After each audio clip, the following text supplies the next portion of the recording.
Hola, ¿cómo están? La clase de hoy, o este bloque del que voy a conversar ahora, va a ser sobre pluralismo jurídico, y concretamente pluralismo jurídico en el Perú. Voy a compartir con ustedes unas diapositivas. Aquí está. Ujú. A ver, share screen. Vamos acá.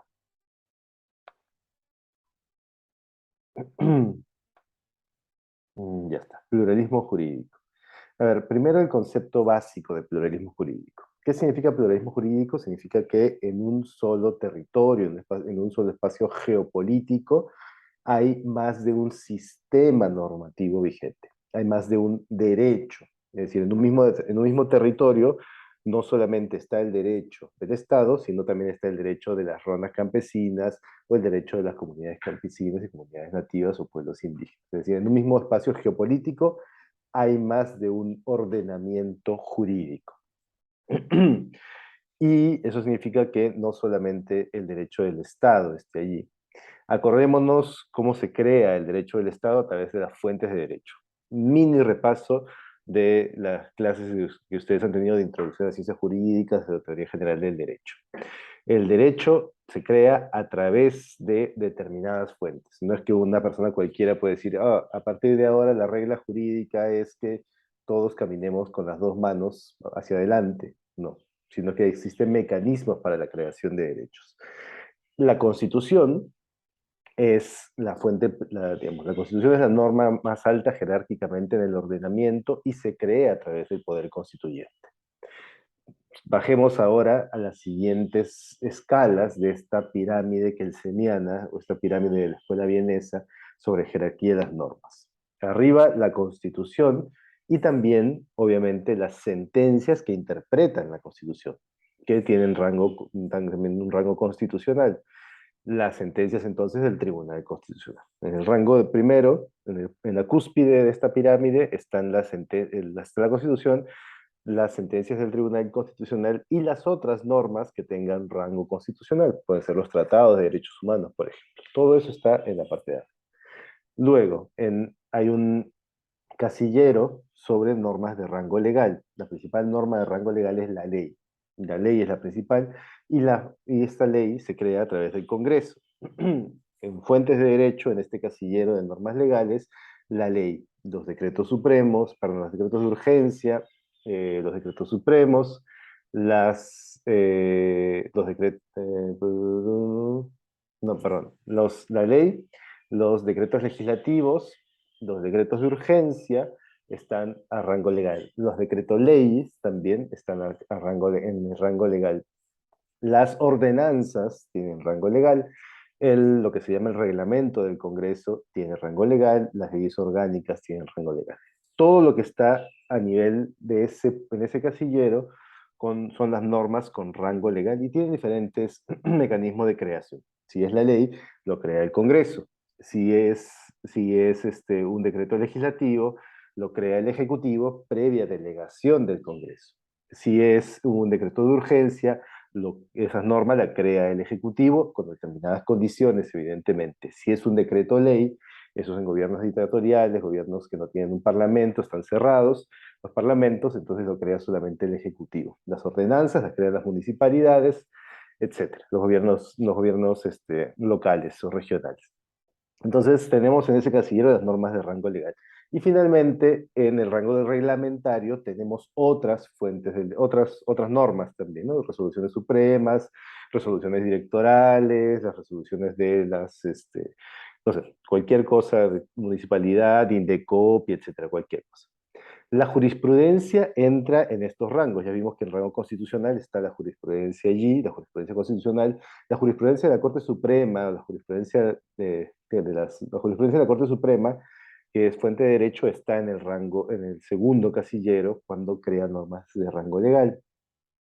Lo que está fuera de esta pirámide, la doctrina, la costumbre, son citadas también como fuentes de derecho, aunque no lo son, al menos la doctrina no lo es tanto, no aparece, no cuadra en ninguno de estos lugares. La costumbre no cuadra tampoco en ninguno de estos lugares, y si la costumbre, según esta lógica, si la costumbre atenta contra las leyes, la costumbre está vetada, está fuera de... Solamente se aceptan la repetición constante con conciencia de obligatoriedad en el tiempo, esa es la definición de costumbre, cuando es acorde con la ley. Ese fue el mini repaso de cómo se crea el derecho según las reglas del Estado, según las reglas propias del Estado.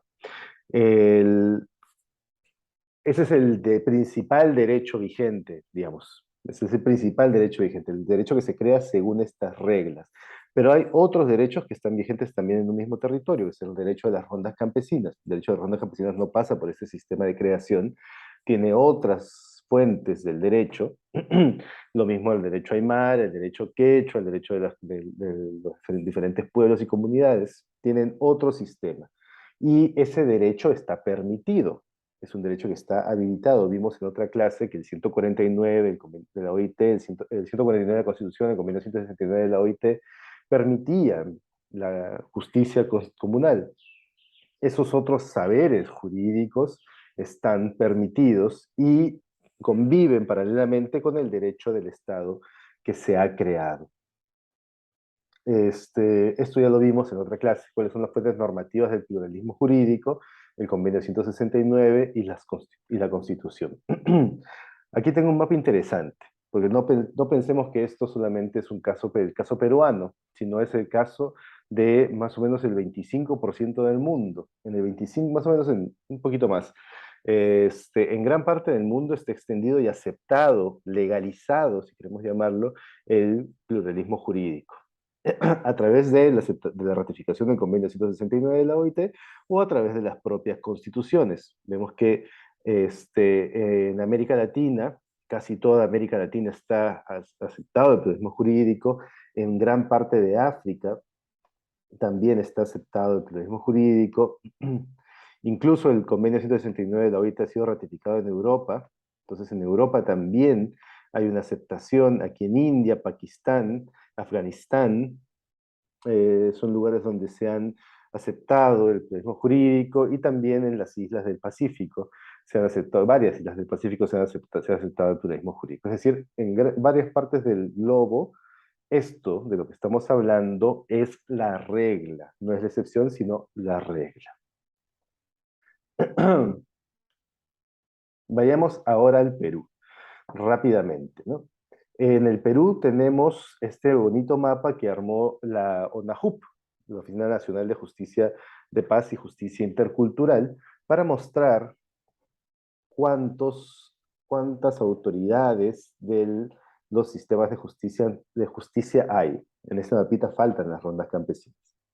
Agarremos cualquier lugar, por ejemplo San Martín, un lugar impresionantemente hermoso. San Martín, 87 jueces y juezas ordinarios del Poder Judicial, que son una minoría, nuevamente una minoría cuantitativa, pero una minoría con mucho más poder que estos otros de aquí, que son que son mayoría. 187 jueces de paz, 187 jueces de paz, 37 comunidades campesinas y 319 comunidades nativas. Los actores y actoras autorizados para administrar justicia fuera del Poder Judicial son largamente mayoría y atienden con una mayor cobertura sobre el territorio. Lo mismo podríamos ver en Loreto, en Ucayali, en Cusco, en Madre de Dios, donde vayamos, donde veamos, algo en sitios más urbanos, la mayoría del territorio, la mayoría de autoridades son autoridades de la justicia comunal, la justicia intercultural. Voy a hablar rápidamente de dos de ellos, la justicia de paz y las rondas campesinas. La justicia de paz está regulada por una propia ley, la 29824, y es una de las justicias más extendidas a nivel nacional. Probablemente ustedes conocen a jueces y juezas de paz, quizás sus tíos, sus tías o ustedes mismos son o serán jueces de paz en algún momento, si viven en zonas rurales. Son autoridades elegidas por la población que aconsejan a la población promueven acuerdos y hacen seguimiento de dichos acuerdos. No tienen que ser abogados, y no están obligados a fallar de acuerdo a lo que dice el derecho de los códigos, sino que pueden fallar a lo que se llama en la ley su leal saber y entender, que básicamente es aplicar el derecho local, pluralismo jurídico. Buscan solucionar conflictos para resguardar el orden comunal. Personas mayores de 30 años que forman parte del Poder Judicial, esto es importante, forman parte del Poder Judicial, es decir, no están fuera del Poder Judicial, sino que están dentro del Poder Judicial, pero no son jueces de carrera, jueces y juezas de carrera elegidos por la Junta Nacional de Justicia, sino que son jueces y juezas de la comunidad elegidos por la asamblea, por la propia asamblea. Tienen un horario propio, no resuelven de acuerdo a las normas, sino a su propio criterio, los propios criterios de justicia de la comunidad. El cargo de la duración es 4 años, no cobran un salario, aunque sí cobran por funciones notariales, no como un salario, sino una retribución por los servicios notariales que hacen. Y tienen competencias en diferentes temas: alimentos, conflictos patrimoniales hasta determinado monto, faltas, violencia contra la mujer e integrantes del grupo familiar y otros derechos de libre disponibilidad.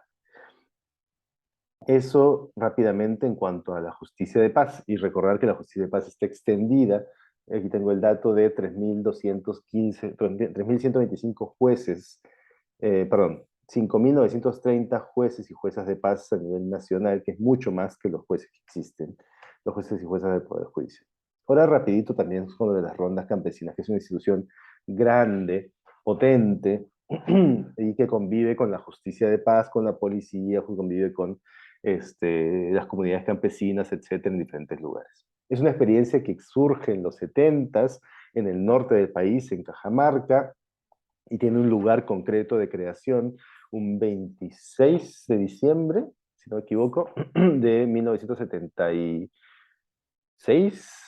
Me estoy equivocando las fechas, pero es entre el 76 y el 78, a fines de diciembre, en Cuyumalca, en Chota. Un señor, teniente gobernador en ese momento, Regulo Oblitas, convenció con el apoyo de policías a los integrantes a los otros miembros, varones del caserío, a salir a rondar.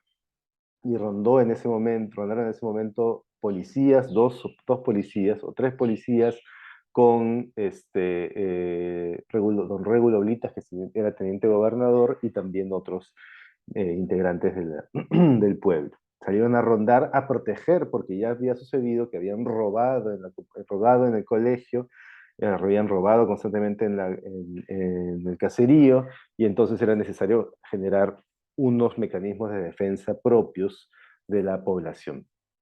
Y ese movimiento de las rondas campesinas fue creciendo, creciendo y creciendo, que se extendió por Cajamarca y luego pasó en los 80s, en los 70s y en los 80s a otras regiones del país. En el sur andino las rondas campesinas están bastante extendidas, y en la Amazonía, en algunas partes como San Martín, hay también rondas campesinas. Es un movimiento que se extendió ampliamente.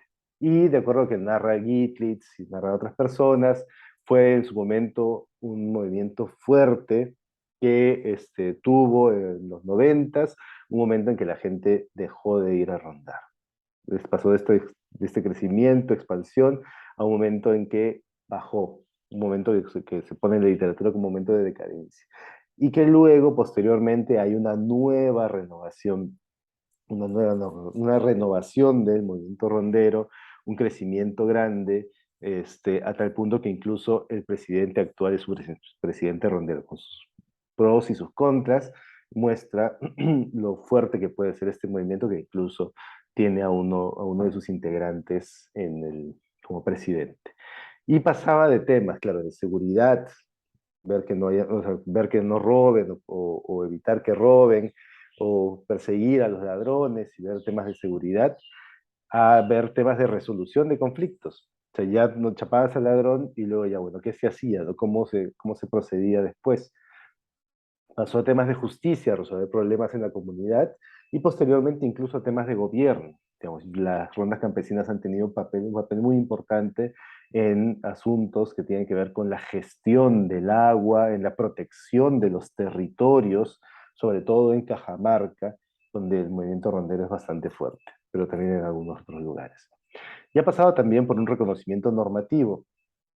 En el 86 salió la primera ronda que hablaba y reconocía expresamente las rondas campesinas, pero también, pero luego, y claro, y luego en la Constitución del 93 se plantea en este artículo 149 a las rondas campesinas se las menciona expresamente, y después, claro, en el 2003 salió la ley de rondas campesinas, que es la ley que rige hasta ahora, que tiene también un reglamento.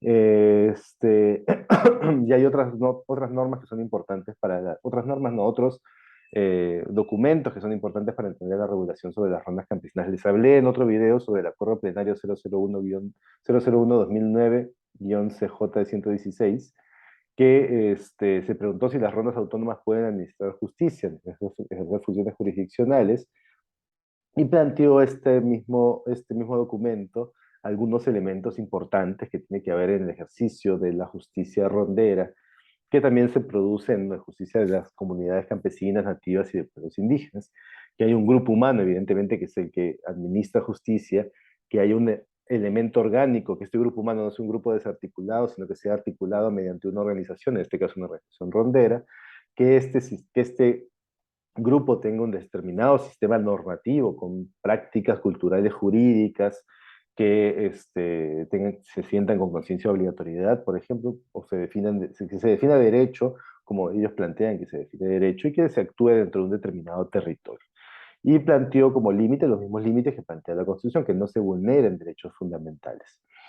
Y dijo que se podían juzgar a sujetos internos de la propia comunidad, y si se juzgaba a externos, que la conducta que hacía este externo tiene que quedar afectado el interés comunal, y que el sujeto que cometió el ilícito sea consciente de que estaba haciendo un ilícito. Se puede abrir un debate grande sobre rondas campesinas y derechos fundamentales. Yo no quiero entrar ahora a ese debate por el tiempo. Yo creo que ustedes pueden tenerlo, cada uno puede tenerlo y tener una posición sobre las rondas campesinas y derechos fundamentales, pero yo quiero decir simplemente que protegen derechos fundamentales, aunque también muchas veces los vulneran y los violan, por un lado, y por otro lado, que los derechos fundamentales tienen que ser interpretados de manera intercultural para tener un referente no occidental solamente de los derechos fundamentales.